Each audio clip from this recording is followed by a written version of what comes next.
काल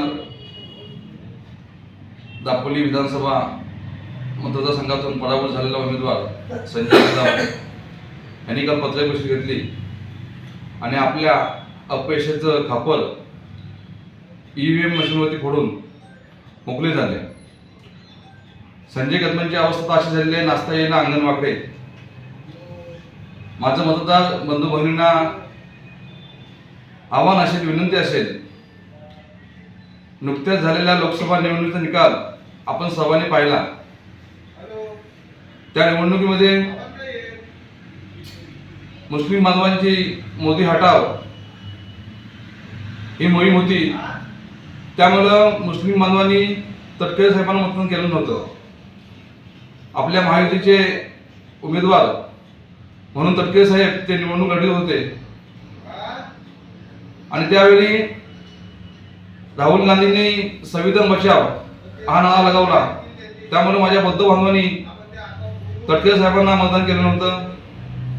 त्याचप्रमाणे अनंत गीते हे एकमेव कुणबी समाजाचे नेते शिल्लक झाले होते आणि त्यांना त्यांची शेवटची निवडणूक होती म्हणून त्यांनी भावनिक आव्हान माझ्या कुणबी बांधवांना केलं होतं.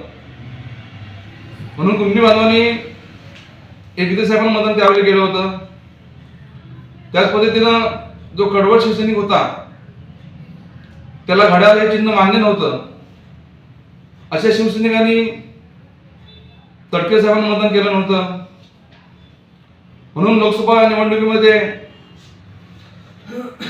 अनंत गीते साहेब 8,500 मतांनी पुढे होते हे आपल्या दापोली मतदारसंघामधून. आणि आता विधानसभेला योगेश दादा 24 ते 25 हजारांनी निवडून आले. मग ज्यावेळी 8,500 मतदान अनंत गीतेंना भेटले तेव्हा EVM मशीन चांगली होती आणि त्या योगेश कदमांना 24,000 लीड भेटला तेव्हा EVM मशीनमध्ये बिघाड झाला. असे खोटे आरोप संजय कदम आज करत आहे.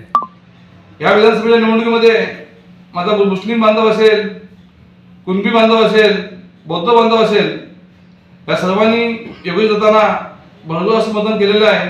त्याच पद्धतीने आमचे मित्रपक्ष भाजप, तसेच RPI, राष्ट्रवादी, अजित पवार गट, त्याचप्रमाणे मनसेने सुद्धा आम्हाला यावेळेला चांगली मदत केली. सर्व मित्रपक्षांनी आम्हाला मदत केली. बाकीचे आमचे हितचिंतक म्हणून पक्ष होते त्या लोकांनी सुद्धा आम्हाला मदत केली. म्हणून यावेळी दादा 24,000च्या लीडने या ठिकाणी निवडून आलेले आहेत. आमचा लीड अजून वाढला असता, परंतु मुंबईच्या मतांचा थोडा घोळ झाला आणि मुंबईचे मतदार आमचे या ठिकाणी गाड्या अभावी या ठिकाणी पोचलेले नाहीत, गाड्या अभावी या ठिकाणी आलेले नाहीत. त्यामुळं आणखी आमचं मताधिक्य कमीत कमी 50,000च्या पुढे या ठिकाणी आलं असतं.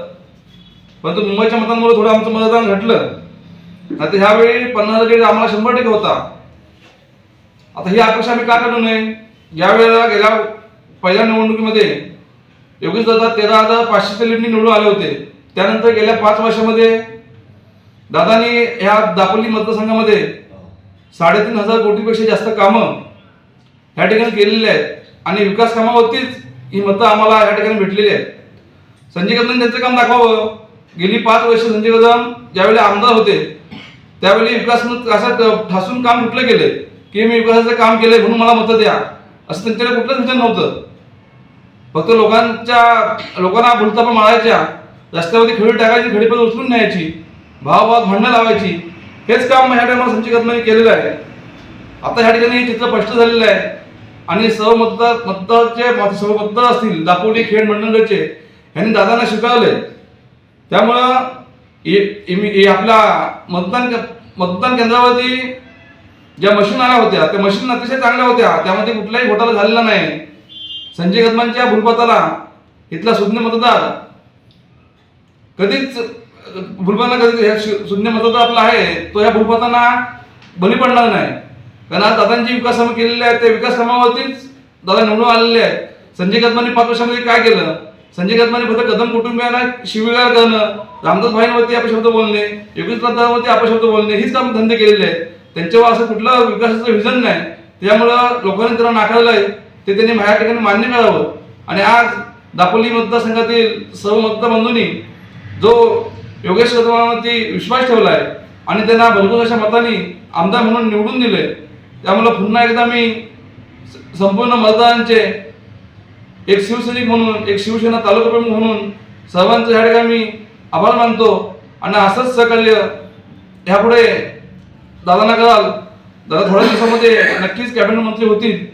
कॅबिनेट मंत्री झाल्यानंतर आपल्या दापोली तालुक्यातील विकास आणि या विकास कामाला आपण कधीही पुढे कमी पडणार नाही. दादांचं पुढे खूप मोठं विजन आहे. दादांनी आपल्याला शब्द दिलाय की ह्याच्या पुढं आपल्या या दापोली खेड मंडळामध्ये जे बेरोजगार आहेत ते बेरोजगारांना ह्या ठिकाणी उद्योग कसे येतील आणि ह्या 5 वर्षामध्ये असे अनेक उद्योग ह्या आपल्या तिन्ही तालुक्यामध्ये येऊन आपल्या तालुक्याचा विकास चांगल्या पद्धतीने आपण ह्या ठिकाणी करून घ्यायचा आहे.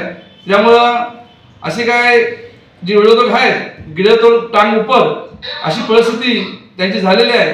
म्हणजे आता आपण पडलोय ते तर मान्य करून घ्यायला पाहिजे ना. ते पण अजून ते मान्य करून घेत नाही पडले म्हणून. त्यामध्ये एकमेकांमध्ये खापड फोडणं हेच काम चालू आहे. गावागावात भांडणं लावणं हेच काम त्यांचं चालू होतं. ते कुठेतरी त्याने काम थांबवावं. आज आता गावाच्या गावात दादांच्या पाठीशी ठामपणे उभे झालेले आहेत. हे आज निकालावरून आपण पाहिलंय. ज्यामुळे आता जास्त ओटूपणा सोडून द्या आणि ह्याची पुढे जनता तुम्हाला कुठल्या गावात सुद्धा थार देणार नाही हे लक्षात ठेवा.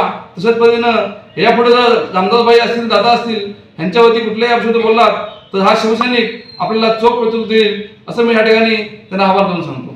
जय हिंद, जय महाराष्ट्र. टाइम्स डिजिटलला लाईक करा, शेअर करा, सबस्क्राईब करा आणि बेल आयकॉन दाबायला विसरू नका.